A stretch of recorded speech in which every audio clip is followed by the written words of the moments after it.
I didn't know who to tell. I would talk to my sister, and at the time she said, I like my bubble, don't tell me anything. And I found that when I would test the waters to see who I could talk to, it was quickly shut down. Like, well, the church is good, the Mormon people are good, we're happy. And I'd be like, but I'm not inside, because now I'm reading all of this information that kind of contradicts what I'd been taught. And yeah, it was just super, super scary. And so it took me a couple years to fully digest the fact that I no longer believed. And I tell the story, I've told this on my podcast, but the moment when I accepted the fact that the church wasn't true with a capital T for me. And my kids were in elementary school, and I was coming home from running errands. So I was home alone, just me and my dog. And I pulled my minivan into my garage. I shut the door behind me, and I had this overwhelming feeling. I still get teary thinking about it, of it's not true. I've been living a lie. I don't know if I can swear on your podcast. You may.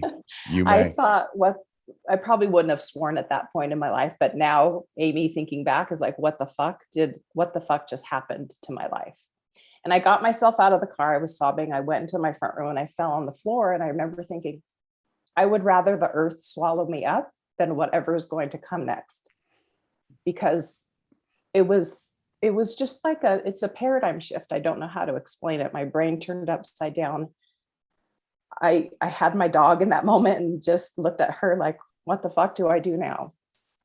Yeah, I heard, it is emotional. And I heard that description on your podcast, and it really hit me hard, that kind of overwhelming, when you describe the earth, kind of swallowing you up versus the unknown of what existed. I relate to that. I think a lot of people who feel lost in their lives and are suffering from, whether it's addiction or eating disorder, a diagnosis of a medical condition, that big kind of gray matter of uncertainty that's out there, and it seems gray and dark, ultimately, I think we're here to tell people that it's actually a very, very, thick cloud over a very bright light, and once you survive that, kind of first, kind of, I wish I was anywhere but here, because I don't know. And you start to take those steps to, kind of brush away that cloud. The light's very bright, but that's an ominous feeling that you describe. Yeah, it's very heavy. It's very scary, because up until that point, my life had been scripted.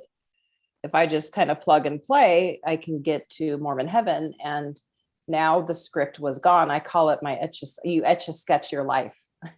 You just shake it up. And I had to start from scratch, really.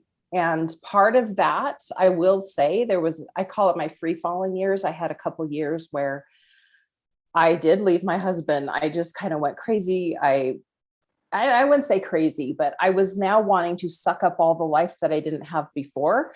And part of that, I guess I say crazy because in the Mormon construct, drinking alcohol or, doing things that don't fit into the Mormon paradigm is considered wild and crazy. And really what I was doing was deciding for myself, what does life look like for me now that I've kind of etch-a-sketched my life? What do I do now? What do I put back into my life?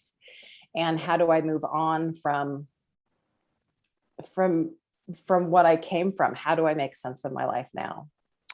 Yeah, it's a big question. That's a big question. What would you, for all of us that have been in that feeling, that kind of overwhelming fear state, that wishing the world would swallow us up versus the fear of the unknown when we're going to make these changes, what would you say was the kind of single most important step you took to actually move through the fear? We talk about that a lot. It's just to face everything and rise is another acronym for fear. I like, and that's about, is what you were going to do for those next couple of years. Did you get support? Were you on your own? What was the kind of one or two really important things you did do to take care of yourself in that time to face that fear versus staying trapped?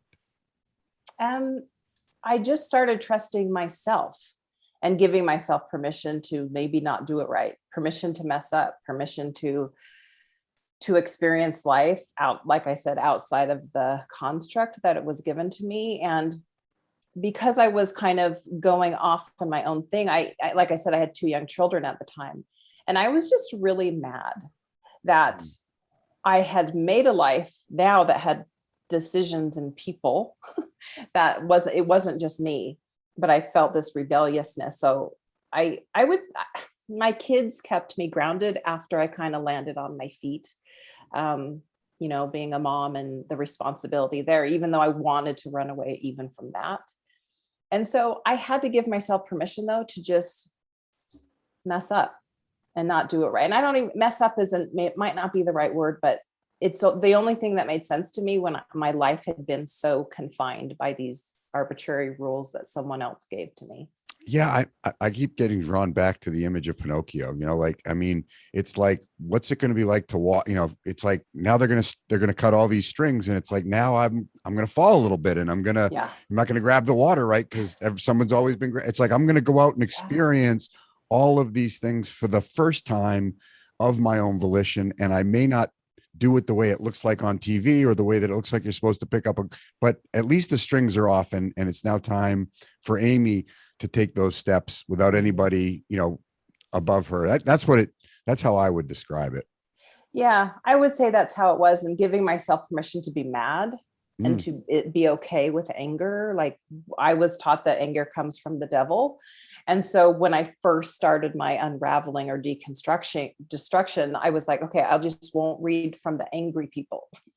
So I can try to have like an unbiased opinion. And then I realized, well, that doesn't happen. I didn't get to skip the angry part. But, there's a grief too of that little perfect world that was gone, and the grief of who I was, and kind of processing all of the pain, like I explained when I went through my wanting the earth to swallow me up, and just really letting myself be human. Yeah, and that I don't have to be perfect. That is powerful. Not allowing myself to be human, and recognizing that human is fallible, and I think that's one of the things that really, if you're struggling with anything, to recognize that, the perfectionist mentality never gives credit where credit's due, really focuses on the mistakes and failures. It has that negative self-talk. And if we can shift that to just start to look at the things we are doing well, it really does start to become a healthier perspective. And now you had to rebuild a life. I mean, I was drawn to the term faith crisis. I mean, I want to know what it was like. And I think people will want to know, you're sitting there amongst, the rubble of your old life. And I don't mean that in a physical way. Or a bad way. I just mean, it's you tore down a life that had been built around you out of these fallacies of control. And now all that stuff is on the ground behind you. Out here is the world. What were the important building blocks as you started to rebuild the life that you wanted with all of your imperfections? What did that look like for you? And how did you start that? How did you start that journey? It was literally giving myself permission again to critically think for myself, and that I was my own authority. And in the Mormon faith, there's a lot of men in between me and God. It's a very patriarchal religion, as most religions are. And I had to bust through all of those paradigms to just keep trusting myself again. And I think that was the best piece of this was, it's okay. First of all, like I said, that I can mess up or not do it perfectly, and that I can trust myself. Trusting myself is what led me to the faith crisis, or what essentially is an identity crisis. Right. And so even though it was messy and difficult, it was still what was shaping me in a way that I never had felt independent before. Like I said, I threw it all away and started over.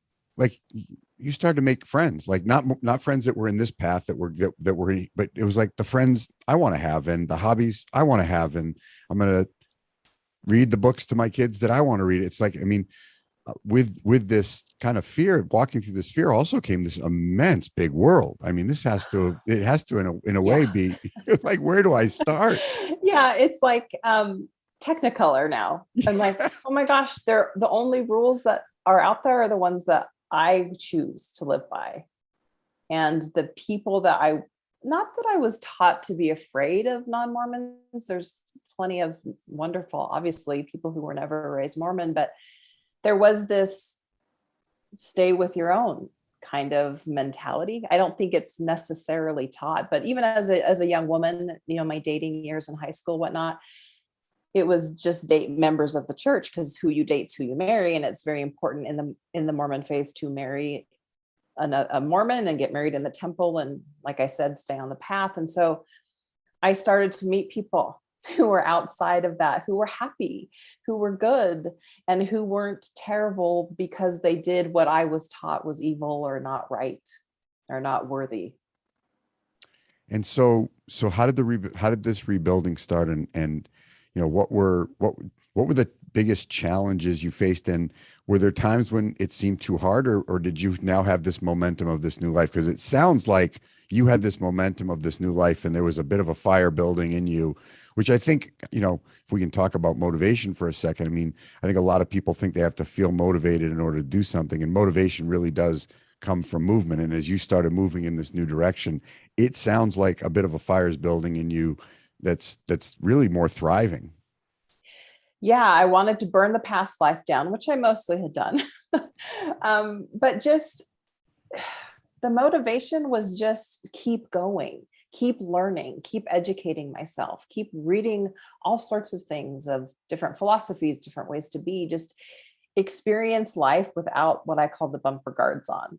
Like just live, like live out loud, right? Just start living and see what I like, what feels right, what doesn't, and continue to educate myself, because I was so scared to read outside material. Now I was like, anything goes. I want to read it all. I want to put it through my brain and my filter and see what feels right to me at my core and just keep going.